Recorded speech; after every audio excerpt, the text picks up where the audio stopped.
মংলা বন্দরে জাতীয় নাগরিক পার্টির শ্রমিক উইং নেতৃবৃন্দের উপর হামলার প্রতিবাদে এই মুহূর্তে কিন্তু বিক্ষোভ মিছিল করছে জাতীয় নাগরিক পার্টির নেতৃবৃন্দ। এবং কিছুক্ষণ আগে কিন্তু তারা অস্থায়ী যে কেন্দ্রীয় কার্যালয় রয়েছে সেই অস্থায়ী কেন্দ্রীয় কার্যালয়ের সামনে থেকে কিন্তু এই বিক্ষোভ মিছিলটি তারা শুরু করেছেন। এবং সেই বিক্ষোভ মিছিলটি তারা শাহবাগ অভিমুখে গিয়ে মংলায় হামলার প্রতিবাদে এই মুহূর্তে এনসিপি নেতৃবৃন্দ একটি বিক্ষোভ মিছিল করছেন। এবং অস্থায়ী যে কেন্দ্রীয় কার্যালয় রয়েছে বাংলা মোটর মোড়ে সেখান থেকে এই বিক্ষোভ মিছিলটি শুরু করে শাহবাগ অভিমুখে গিয়ে কিন্তু আবারও ফিরে আসছে কেন্দ্রীয় কার্যালয়ের সম্মুখে। এবং তারা যেই দাবিটি করছেন দ্রুত সময়ের মধ্যে এই হামলার সাথে জড়িতদের গ্রেফতার এবং আইনের আওতায় আনার দাবি তারা করছিলেন।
দর্শক এই মুহূর্তে কিন্তু বিক্ষোভ মিছিলটি আবারও বাংলা মোটর মোড়ে যে রূপায়ণ ট্রেড সেন্টারের অস্থায়ী যে কার্যালয়টি রয়েছে এনসিপি সেই কার্যালয়ের নিচে কিন্তু আবারও তারা এসে জড়ো হয়েছেন।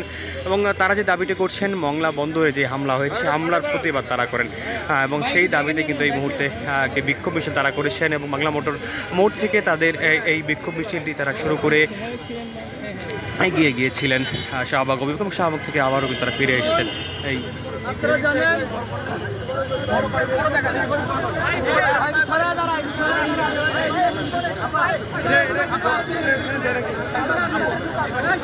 সামনে আসেন, আপনি সামনে আসেন, এখানে আসেন, সামনে আসেন,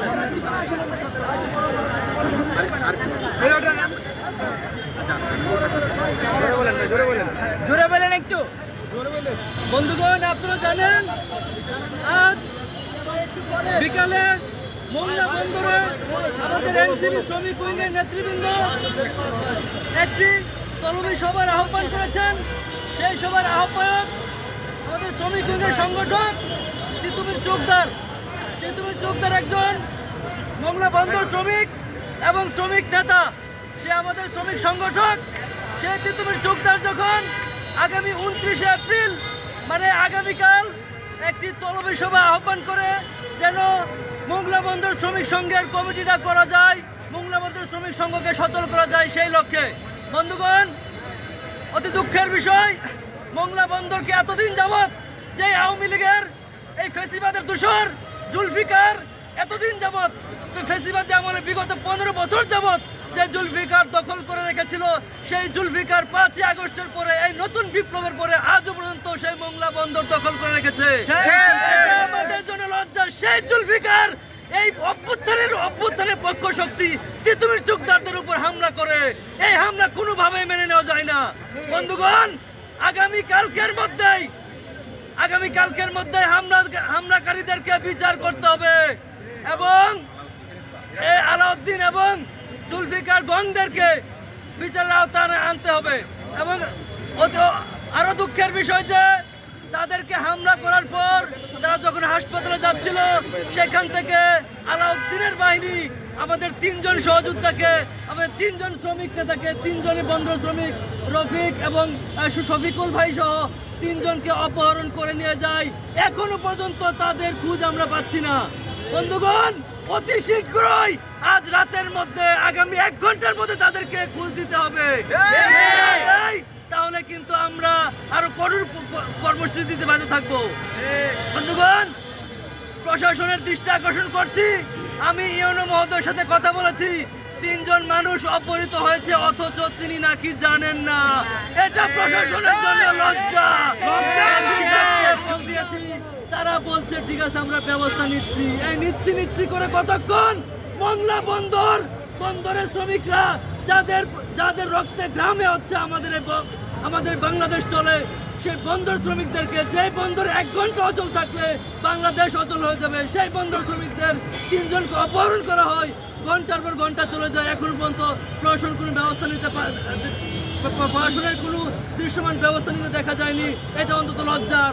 বন্ধুগণ, আমরা চাই আগামী 1 ঘন্টার মধ্যে আমাদের নিখোঁজ শ্রমিক নেতাদেরকে খোঁজ দিতে হবে এবং জুলফিকার আলাউদ্দিনের বাহিনী যারা স্বৈরাচার দূষর এখন বিএনপির কুলে উঠেছে, বিএনপির ভাইদেরকে বলে দিতে চাই, বিএনপির শ্রমিক নেতা তাদেরকে বলে দিতে চাই, আপনারা এসব ফেসিবাদের দূষণকে রাখবেন না আপনাদের সাথে, নয়তো আপনাদের বদনাম হবে। আমরা আপনাদের বিরুদ্ধে বলতে বাধ্য হব, আমরা তো আপনাদের বিরুদ্ধে লড়াই করতে বাধ্য হব। বন্ধুগণ, মংলা বন্দর শ্রমিক সংঘ একটি ঐতিহাসিক সংঘ, যে শ্রমিক সংঘ শ্রমিকদের ন্যায্য অধিকারের কথা বলে, ন্যায্য হিস্সার কথা বলে।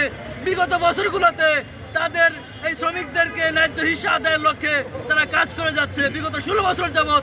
অথচ এত বছর যাবৎ মংলা বন্দর শ্রমিক সংঘ অচল করে রাখা হয়েছে এবং 5ই আগস্টের পরে স্বার্থান্বেষী মহল, এই জুলফিকার আলাউদ্দিন গঙেরা এই মংলা বন্দর শ্রমিক সংঘকে তালাবদ্ধ করেছে।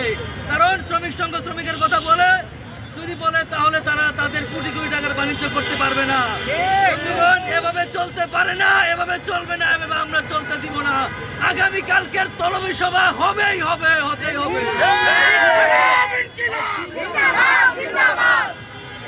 আগামীকাল কি ঘটেছিল বিস্তারিত একটু বলেন আমাদের, কি ঘটেছিল? জি, কেন হামলা হলো, কেন অপহরণ হলো, এই বিষয়ে একটু বলবেন। আমাদের শ্রমিক নেতারা তলবি সভা আহ্বান করেছিল। সেই তলবি সভা আগামীকালকে বিকাল 3টায় অনুষ্ঠিত হবে। তলবি সভার জন্য মঞ্চ প্রস্তুত করা হচ্ছিল, সেই মঞ্চ তারা ভেঙে দেয় এবং তারা বলে যে এখানে আমাদের প্রোগ্রাম আছে।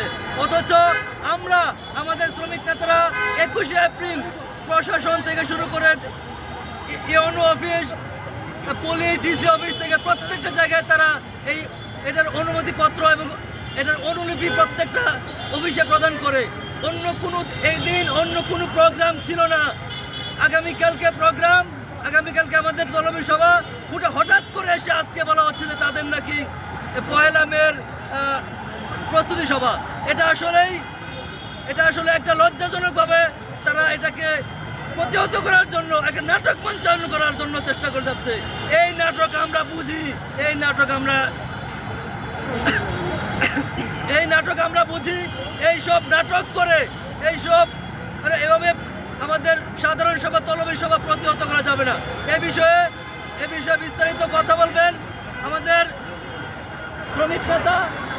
এনসিপির কর্মী সভা কিন্তু ছিল আগামীকাল এবং সেটি কিন্তু মংলা বন্দরে হওয়ার কথা ছিল এবং সেখানে সেই সভাকে কেন্দ্র করেই কিন্তু এখানকার যে 3 জন শ্রমিককে কিন্তু অপহরণ করা হয়েছে সেই বিষয়টি নিয়ে কথা বলছিলেন এই মুহূর্তে এনসিপির নেতৃবৃন্দ। এবং এই মুহূর্তে কিন্তু তারা বলছিলেন যে বিষয়টি, যে তাদের শ্রমিক নেতাদেরকে দ্রুত সময়ের মধ্যে, অর্থাৎ আগামী 1 ঘন্টার মধ্যে যেহেতু খুঁজে বের করা হয় এবং একই সাথে যারা জড়িত এই হামলায় এবং অপহরণের সাথে তাদেরকে দ্রুত সময়ের মধ্যে আইনের আওতায় নেওয়া হয়, সেই বিষয়টি কিন্তু দাবি করছেন এনসিপি নেতৃবৃন্দ।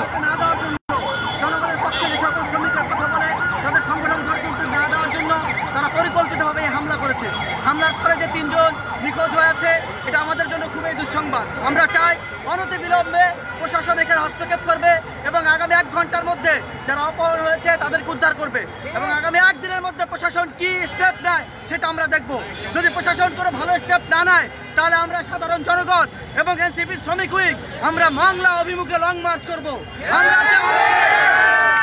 আমরা যেভাবে করে জনগণের উপর যে ব্যবসা স্বৈরশাসন 16 বছরের যে ফাঁসিবাদ আমরা হটিয়েছি ঐক্যবদ্ধ সংগ্রাম করে, তেমনি আমাদের এই আজকের সংগ্রামের পরবর্তী যে সরকার, সেই সরকারের মধ্যে যদি আমরা আমাদের রাজনৈতিক হিস্সা ঠিকভাবে না পাই, আমাদের শ্রমিকদের উপর এভাবে যে হামলা করা হয়েছে এই হামলার যদি বিচার আমরা না পাই তাহলে আমরা শ্রমিক এবং জনগণ মিলে বাংলা অভিমুখে সংবাদ করব। এটা আমাদের করা হুঁশিয়ারি। সমগ্র জনগণের কাছে, শ্রমিক জনগোষ্ঠীর কাছে আহ্বান রইল, আপনারা আমাদের পাশে থাকবেন, আমাদের লড়াই সংগ্রাম বেগবান থাকবে। আমরা প্রশাসনের কাছে বারবার বিরতি করছি, আপনারা অবশ্যই দ্রুত গতিতে এই হামলাকারীদের বিচার করবেন, আমাদের অপহরণকৃত শ্রমিকদেরকে ফেরত দেবেন। যদি এর ব্যত্যয় ঘটে তাহলে আমরা লড়াই সংগ্রাম করে আমরা আমাদের শ্রমিকদেরকে দুর্বার আন্দোলন করে তুলবো, সেই প্রতিশ্রুতি রেখে বক্তব্য শেষ করছি। আজকের মতো আমাদের প্রোগ্রাম এখানে শেষ হলো। যারা সবাই উপস্থিত হয়েছেন তাদের সবাইকে ধন্যবাদ জানাচ্ছি। দর্শক, এই মুহূর্তে কিন্তু তাদের যে দাবিগুলো সেগুলো তারা উত্থাপন করেছে। অর্থাৎ তারা বলছিলেন মংলা বন্দরে যে এনসিপির নেতৃবৃন্দর যে অর্থাৎ আগামীকাল যে কর্মী সভাটি ছিল সেই সভাকে ঘিরেই কিন্তু তাদের এই বিক্ষোভ সমাবেশটি অর্থাৎ সেখানে কিন্তু সংঘর্ষ হয়েছে, অর্থাৎ তাদেরকে হামলা করা হয়েছে এবং হামলার পর তাদেরকে কিন্তু অপহরণ করেছে। এই মুহূর্তে কিন্তু এনসিপি নেতৃবৃন্দ বলছেন তাদের 3 জন কর্মীকে কিন্তু অপহরণ করেছে, অর্থাৎ তাদের খুঁজে পাওয়া যাচ্ছে না। অপর পাশে কিন্তু অন্যদিকে কিন্তু প্রশাসন থেকে বলা হচ্ছে এখন পর্যন্ত 3 জনের ব্যাপারে, অর্থাৎ 3 জন অপহরণ হয়েছে সে ব্যাপারে তাদের কাছে কোনো তথ্য নেই। তবে এনসিপি নেতৃবৃন্দ কিন্তু বলছেন আগামী 1 ঘন্টার মধ্যে যদি অপহৃত যে 3 জন কর্মী রয়েছেন তাদেরকে যদি প্রশাসন খুঁজতে ব্যর্থ হয় তাহলে কিন্তু তারা আরও কঠোর কর্মসূচি ঘোষণা করেছেন। একই সাথে তারা বলছেন আগামী 1 দিনের মধ্যে যদি এই যে হামলা এবং যে কর্মীদের উপর অপহরণ এবং হামলা হয়েছে সেই ব্যাপারে যদি প্রশাসন আইনি পদক্ষেপ না নেয় তাহলে তারা লং মার্চ করবেন সেই মংলা বন্দরের দিকে এবং সেই হুঁশিয়ারি কিন্তু এই মুহূর্তে এনসিপি কার্যালয়ের নিচে এখানকার নেতৃবৃন্দরা কিন্তু জানিয়েছেন।